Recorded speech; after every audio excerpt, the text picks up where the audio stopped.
Hello there YouTube, and welcome back to Void Dwarf Studios, where we carry on with our Lumineth series. This time we're going for 2 for the price of 1, as I didn't want to go on to Techless just yet, and there are a couple of heroes that we haven't actually delved in yet.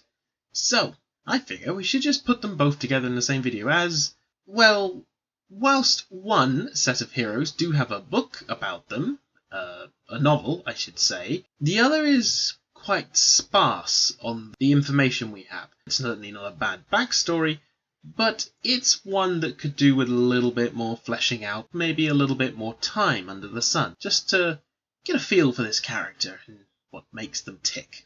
So, with that out of the way, let us talk about where both of these heroes come from, because that is the theme of this episode, Yemetrica. And I have honestly got no idea if I'm pronouncing that right.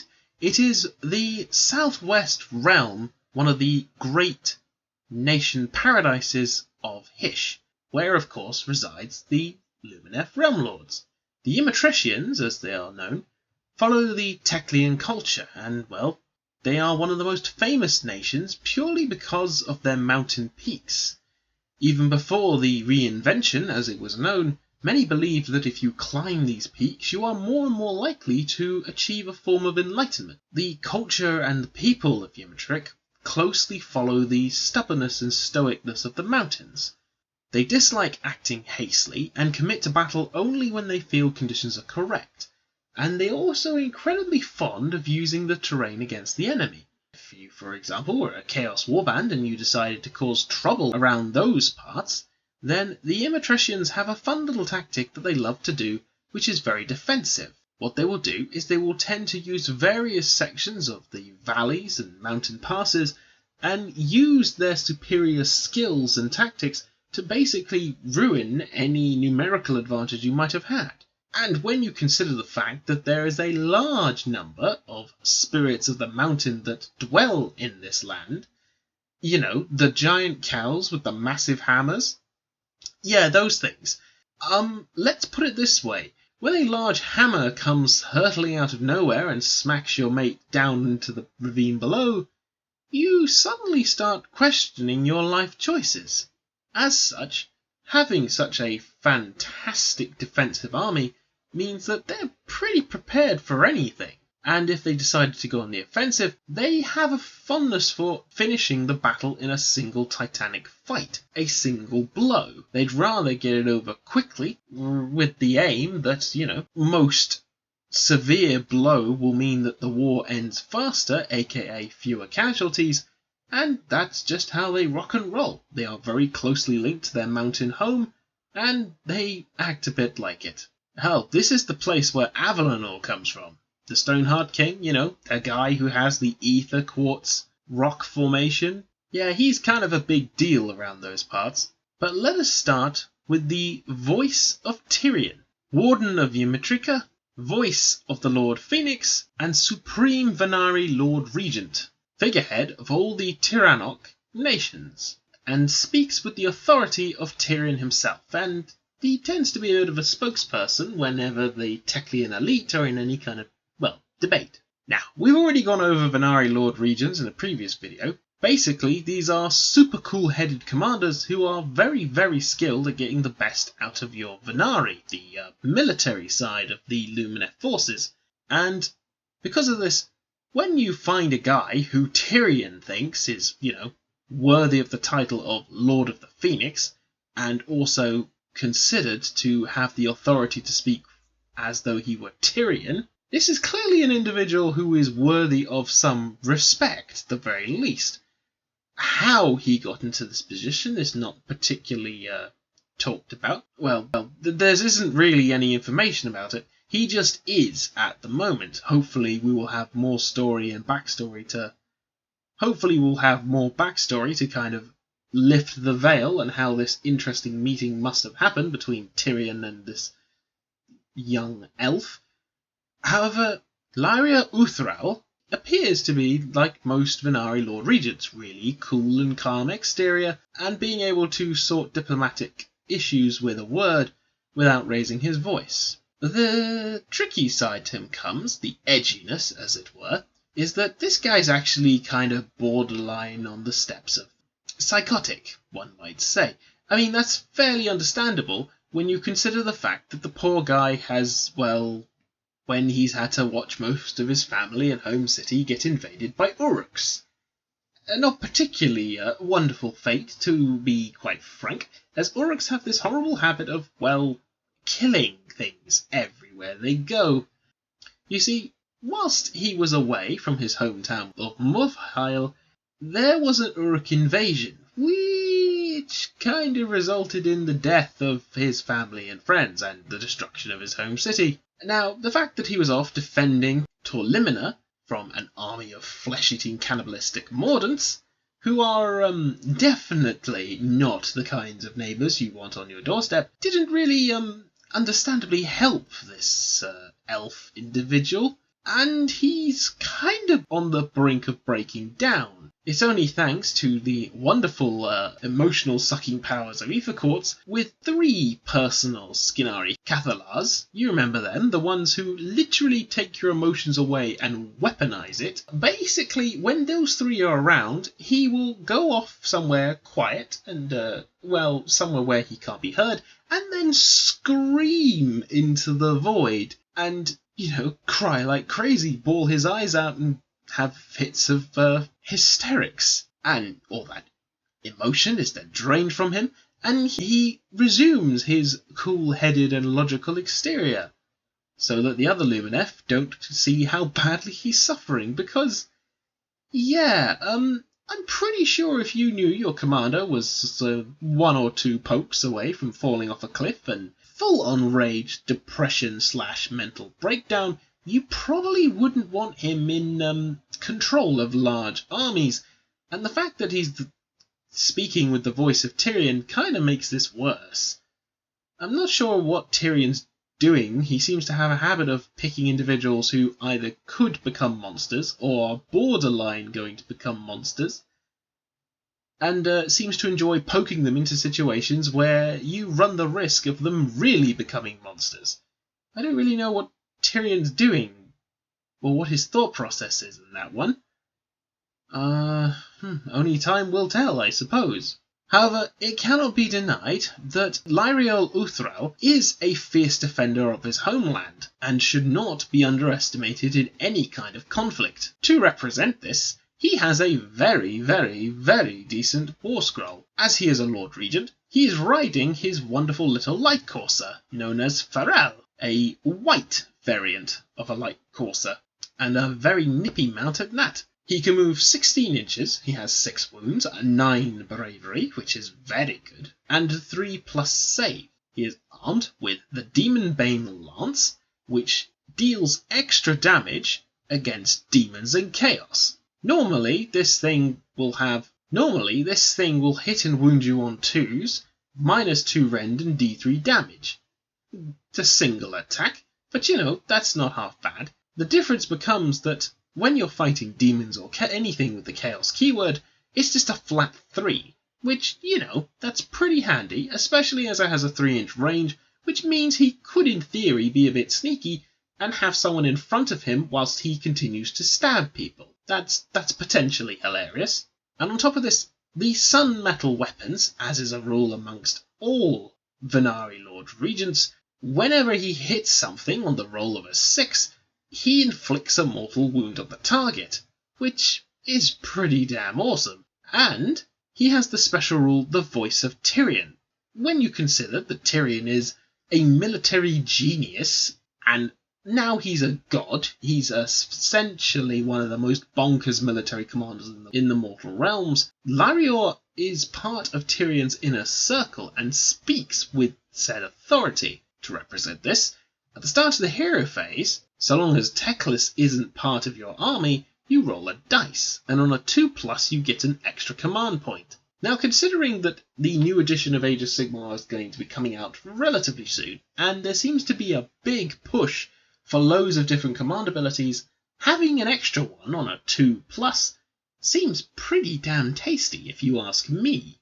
And, just in case, as he is a Lord Regent, he carries ether quartz, really wonderful ether quartz at that, which means that when you decide to use them, anyone trying to hit you subtracts 1 from their hit rolls, and you add 1 when you try to cast your spell. That is the Greater Power of Hysh, which is his only spell, and it's a pretty good one, and I feel that we've talked about this one enough, but let's talk about it again anyway. Cast on a 7, you pick D3 Lumineth Realm Lord units that possess the Sun Metal weapon ability, so long as they're within 18 inches of the caster and visible. Until the next hero phase, your mortal wounds from said Sun Metal weapons are effective on a 5 instead of a 6, which is a pretty damn tasty result. Oh, and I forgot to mention, the Demonbane Lance is an arcane lance that is specifically designed to exorcise demonic individuals and anything with a chaos taint. It can also be shot like a laser gun. Yes, it is a single attack, 18 inches, 2s to hit and wound, -2 rend and D3 damage. And of course, if you are targeting chaos or a demon, it's a flat 3. His Regent's Sword, which is his primary weapon really, is 5 attacks that hit on 2s, wound on 3s and -1 rend with a single damage. And of course, Farrell has his own attacks, hitting 4 of them in fact, hitting on 3s and wounding on 4s, just 1 damage, no rend. So when you put all that together, you do have a pretty solid commander, and one who will be very, very good at his job. Particularly good at his job if he's fighting chaos. So long as Teclis isn't around, you get that +1 command point on a 2+, and yeah, he's pretty decent at what he does. He's kinda just a souped up, I mean, if you want to be brutal here, he is basically just a souped up Venari Lord Regent, but he really does make up for it by having that wonderful Demonbane Lance. That hitting on 2s is pretty reliable, and D3 damage is not anything to be sniffed at when you can still hit on 2s with your Regent's Sword and chop off a few more wounds there. It's not half bad at all. I'm just looking forward to dear old Lyrior to have said mental breakdown at the worst possible time. Because, well, Tyrion has a bit of a history of breaking down at the worst possible time. See End Times for your answers. And I'll get to that at some point, I promise. But now we move on to something slightly more wholesome and slightly less suspicious when it comes to motivations. Myria Lightcaller and the Myria Purifiers are a Lumineth warband who have ventured forth into a place known as Beastgrave in the realm of Gur, upon receiving visions and portents that this mountain was awakening and that bad things were going to happen. Myria Lightcaller is a Scanari wizard who comes from the land of Yemetric, and his aim, Purifiers as bodyguards, is to calm the hungry mountain known as Beastgrave and essentially return it to a more dormant state. Now, Beastgrave isn't exactly your normal mountainside. This thing is a predatory mountain. It's alive, essentially. It has labyrinths that link all the way through the mountains, and they act almost like arteries. This thing is, how to describe it really? It's kind of like hell inside of a mountain, might be a way to describe it. And Diacasm is, well, even worse. It is right in the heart of this mountain range. It is a ridiculously dangerous place, and it's one that is full of all kinds of emotion, all kinds of dark and rather angry and malicious emotions. When the floor literally sucks up the blood around it, and the walls are dark and glow with an eerie red light, you probably don't want to be hanging around that area for very long, especially as often the floor shifts and feels as though it's moving.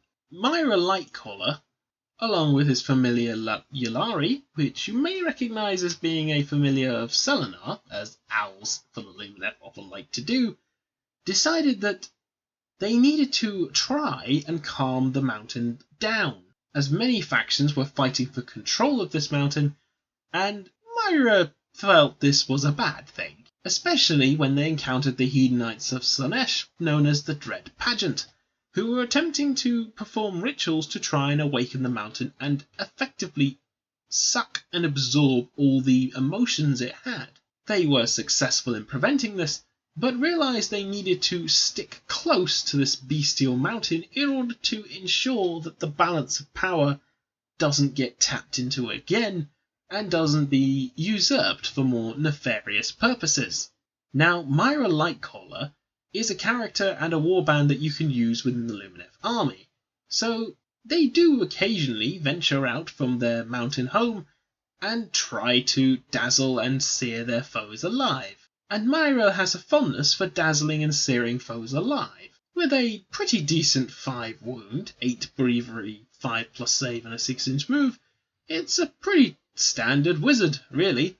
The Scry Owl, known as Lalari, essentially acts as a buff. The rule goes that you add 1 to your casting, unbinding and dispelling rolls, and in addition, at the start of your hero phase and at the start of your shooting phase, you can pick a single enemy within 24 inches. That is not visible to this model. That enemy is considered visible. So this owl basically has 360-degree X-ray vision. That's pretty darn decent, especially when the missile attack, searing beams that this lovely light wizard loves to fire everywhere, are 18 inches, 3 of them, hitting and wounding on 3s, -2 rend and 1 damage.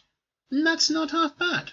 With a single special spell, known as Dazzling Lights, along with, of course, Arcane Bolt and Mystic Shield for the funsies, Dazzling Lights is cast on a 6. When successful, you subtract 1 from hit rolls for targets that try to attack this caster, and you subtract hit rolls for attacks made by missile weapons that target friendly units within 6 inches. It is a fantastic defensive spell, and it should be used pretty much as such. Although, as it's 6 inches, you're probably going to only be able to protect a single unit, as that unit has to be wholly within that 6 inches. So, a small unit, or the rest of your warband. And if they get too close, you can still bonk them on the head with your fancy stick. 3 attacks that hit and wound on 3s, -1 rend, D3 damage. Pretty standard wizard fare, really.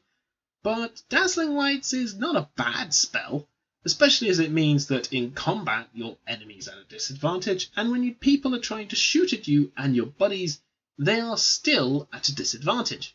But let's talk about his buddies, who all represent very different aspects of Lumineth warfare. Bahana, who I swear is Banhammer, whenever I read that I think Banhammer, but anyway, Bahana is very much an Alarith traditionalist from the Stone Guard, hence Giant Hammer, while Senular is an expert archer, and Eileen is a Blade Lord of supernatural mastery and skill. Why not, of course. Now, each of these have very different weapons, but they all have a similar profile. They all have 2 wounds, they all move 6 inches, they all have a 4-up save, and they all have a 7+ bravery. They all have the wonderful rule of sun metal weapons, meaning that the greatsword and bow can inflict a mortal wound on a 6, which is always fun to do. And as they are guardians to Myaris Lightcaller and they are there to protect him from harm, they have a special rule called, Guardians. You roll a dice before you allocate a wound to Myaris Lightcaller, and so long as one of these characters is within 3 inches, on a 2+, that wound or mortal wound gets transferred to one of these 3 individuals, which of course is fantastic, as it means you can keep Myaris alive a little longer, and then you can always try and cast some healing magics afterwards to bring back his buddies. The last one is Crushing Blow, which is all about Bahana here, and it goes something like this.